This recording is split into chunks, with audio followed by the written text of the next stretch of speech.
ತಂದೆ ನಾರಾಯಣ. ಎಲ್ಲರಿಗೂ ನಮಸ್ಕಾರಗಳು. ನಾನು ಈಗ ಮಾಘ ಪುರಾಣದ 14ನೇ ಅಧ್ಯಾಯವನ್ನು ಹೇಳಲಿಕ್ಕಿದ್ದೇನೆ. 14ನೇ ಅಧ್ಯಾಯ ನೈಮಿಷಾರಣ್ಯದಲ್ಲಿ ಮುನಿಗಳ ಕಲಹ. ನಾವು ದೇವತೆಗಳು ರಾಕ್ಷಸರು ಜಗಳಾಡುವುದನ್ನು ಕೇಳಿದ್ದೇವೆ, ಅಥವಾ ಭೂಲೋಕದಲ್ಲಿ ರಾಜ್ಯಕ್ಕಾಗಿ ರಾಜ ಮಹಾರಾಜರುಗಳು ಯುದ್ಧ ಮಾಡುವುದನ್ನೆಲ್ಲ ಸಾಮಾನ್ಯವಾಗಿ ಕೇಳಿಸ್ತೇವೆ. ಆಸ್ತಿಗಾಗಿ ಅಣ್ಣ ತಮ್ಮಂದಿರು, ತಂದೆ ಮಕ್ಕಳು ಜಗಳಾಡೋದನ್ನು ಕೇಳಿದ್ದೇವೆ. ಆದರೆ ಸರ್ವಸಂಗ ಪರಿತ್ಯಾಗಿಗಳಾದ ಮುನಿಗಳು ಕಲಹವಾಡೋದನ್ನು ನಾವು ಕೇಳಿರಲಿಲ್ಲ. ಹಿಂದೊಮ್ಮೆ ಮುನಿಗಳಲ್ಲಿ ಜಗಳವಾಗಿದ್ದು ಉಂಟು. ಇದನ್ನು ಮಾರ್ಕಂಡೇಯ ಮುನಿಗಳು ನನಗೆ ಹೇಳಿದಾಗ ಕೇಳಿ ಆಶ್ಚರ್ಯವಾಯಿತು. ನನ್ನಂತೆಯೇ ನಿನಗೂ ಆಶ್ಚರ್ಯವಾದೀತು. ಈ ಕಥೆಯನ್ನು ಹೇಳುತ್ತೇನೆ ಕೇಳು ಎಂದು ವೃತ್ಸಮದನು ಜಹ್ನುವಿಗೆ ಹೇಳ್ತಾರೆ. ಆವಾಗ ಜಹ್ನು ಮುನಿ, ಮಹರ್ಷಿ ಬೇಗನೆ ಹೇಳಿರಿ, ಜಗಳ ಉಂಟಾದುದು ಹೆಂಗೆ, ಅದು ಪರಿಹಾರ ಹೇಗೆ ಕೇಳುವ ಕುತೂಹಲ ನನ್ನಲ್ಲಿ ಉಂಟಾಗಿದೆ ಅಂತ ಹೇಳ್ತಾರೆ. ಅವಾಗ ವೃತ್ಸಮದ ಮುನಿಗಳು ಹೇಳ್ತಾರೆ, ಹಿಂದೆ ಗೋಮತಿ ನದಿ ತೀರದಲ್ಲಿ ಪವಿತ್ರ ನೈಮಿಷಾರಣ್ಯದಲ್ಲಿ ಅನೇಕ ತಪಸ್ವಿಗಳು ವಾಸಿಸ್ತಾ ಇದ್ರು. ಒಮ್ಮೆ ಆ ಮುನಿಗಳು ತಮ್ಮ ತಮ್ಮ ಹಿರಿಮೆ ಗರಿಮೆಗಳನ್ನು ಹೇಳ್ಕೊಳ್ತಾ ತಾನು ಹೆಚ್ಚು, ನಾನು ಹೆಚ್ಚು, ನಾನು ಅದಕ್ಕಾಗಿ ಹೆಚ್ಚು, ನೀನು ಇದಕ್ಕಾಗಿ ಹೆಚ್ಚು ಹೇಳ್ತಾ ಅವರವರೊಳಗೆ ಜಗಳ ಆಯ್ತು. ನೈಮಿಷಾರಣ್ಯ ಅಂದ್ರೆ ಅದೊಂದು ಪ್ರಶಾಂತವನ. ಅಲ್ಲಿ ವಾತಾವರಣನೂ ಅಷ್ಟೇ ಆಹ್ಲಾದಕರವಾಗಿರ್ತದೆ. ಅಂತಹ ವಾತಾವರಣದಲ್ಲಿದ್ದವರು ಕೂಡ ಈ ಜಗಳವನ್ನು ಮಾಡಿಕೊಳ್ಳುವಂತಹ ಪ್ರಮಾದ ನಡೀತು. ಮುನಿಗಳಲ್ಲಿ ಶ್ರೇಷ್ಠರಾದ ಭೃಗುಮುನಿ ತನ್ನನ್ನು ತಾವು ಸಮರ್ಥಿಸಿಕೊಳ್ತಾ, ನಾನು ಸಕಲ ವೇದಗಳನ್ನು ತ್ರಿಮೂರ್ತಿಗಳನ್ನು ತಿಳಿದ ಜ್ಞಾನಿ, ತಪಸ್ಸುಗಳನ್ನೆಲ್ಲ ನಾನೇ ಶ್ರೇಷ್ಠ ಅಂತ ಹೇಳ್ತಾರೆ. ಭೃಗು ಸ್ವಾಭಾವಿಕವಾಗಿ ಮುಂಗೋಪಿ. ಅವರು ರಭಸದ ಮಾತುಗಳಿಂದ ಇತರ ಮುನಿಗಳಿಗೂ ಒಬ್ರು ನೋಡ್ಕೊಂಡ್ರು. ಆಮೇಲೆ ಅಹಲ್ಯಪತಿಯಾದ ಗೌತಮರಿದಾರಲ್ಲ, ಅವರು ಎಂದೆಂದಿಗೂ ಇದು ಸಾಧ್ಯ ಇಲ್ಲ, ನಿಮ್ಮೆಲ್ಲರಿಗಿಂತ ವಯಸ್ಸಿನಲ್ಲಿ ನಾನೇ ದೊಡ್ಡವನು, ಅಲ್ಲದೆ ನಾನು ಬ್ರಹ್ಮಕಲ್ಪವನ್ನು ನೋಡಿದವನು, ಆದ್ರಿಂದ ಎಲ್ಲ ಮುನಿಗಳು ನಾನೇ ಸರ್ವಶ್ರೇಷ್ಠ ಅಂತ ಹೇಳಿದ್ರು. ಇದೇ ರೀತಿಯಲ್ಲಿ ಮಾಂಡವಲ್ಯ, ಗಾರ್ಗ್ಯ, ಭಾರದ್ವಾಜ ಮೊದಲಾದ ಮುನಿವರೇಣ್ಯರೆಲ್ಲರೂ ನಾನಾ ವಿಧದ ಶಾಸ್ತ್ರಗಳನ್ನು ಓದಿಕೊಂಡಿರುವವನು.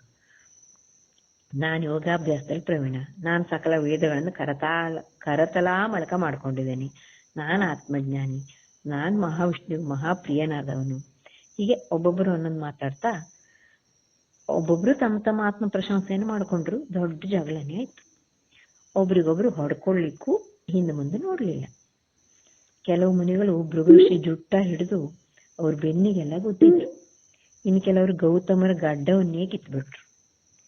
ಭೃಗುವೇನು ಹಿಮ್ಮೆಟ್ಲಿಲ್ಲ, ಅವರು ತನ್ನನ್ನು ಎದುರಿಸಿದವರನ್ನು ಮುಷ್ಟಿಯಿಂದ ಬಾರಿಸಿದರು. ಇವೆಲ್ಲ ಸರ್ವಸಂಗ ಪರಿತ್ಯಾಗಿಗಳಾದ ಪ್ರಾಪಂಚಿಕ ಸುಖಗಳಲ್ಲಿ ಆಸಕ್ತಿ ತೋರದ ಹಾಗೂ ಯಜ್ಞಯಾಗಗಳನ್ನು ಮಾಡಿಕೊಂಡಿರುವ ಮುನಿಗಳಿಗೆ ಯೋಗ್ಯವಾದುದಾಗಿರ್ಲಿಲ್ಲ.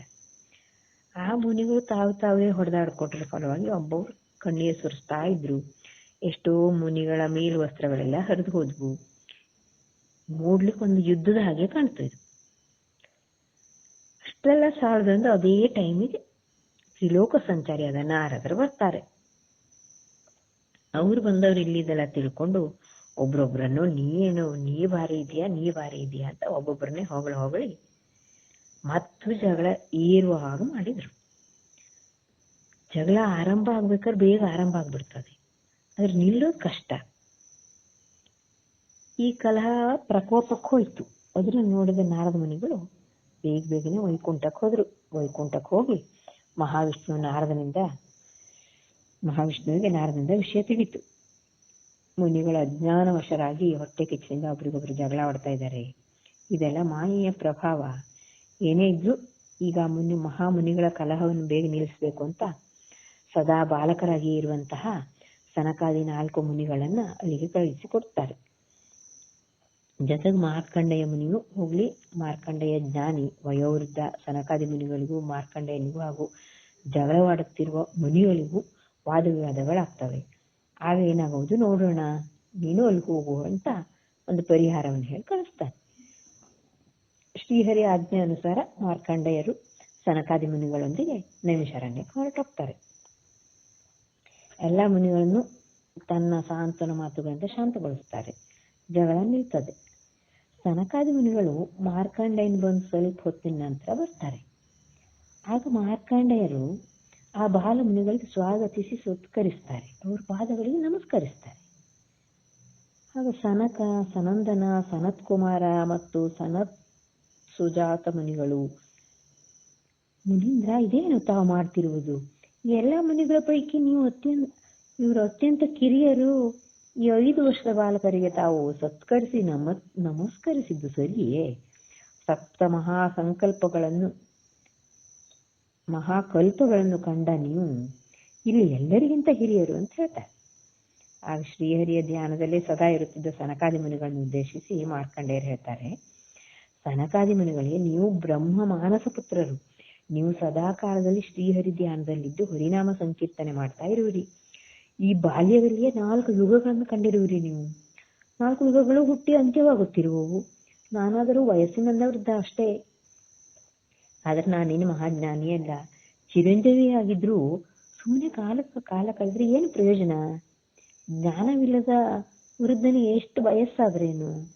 ಕಲ್ಲು ನೀರೊಳಗಿದ್ದಂತೆ, ಅದಕ್ಕೇನು ಮೋಕ್ಷ ಸಿಗ್ತದ್ಯಾ? ಇಲ್ಲ. ಹಾಗೇನೆ ಅಂತ ಹೇಳ್ತಾರೆ.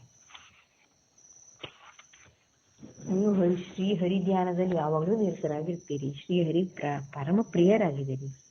ನಿಮ್ಮ ಹೃತ್ ಕಮಲದಲ್ಲೇ ಆ ಪರಮಾತ್ಮನ ಸದಾ ವಾಸವಾಗಿರ್ತಾನೆ ಅಂತ ಹೇಳ್ತಾರೆ.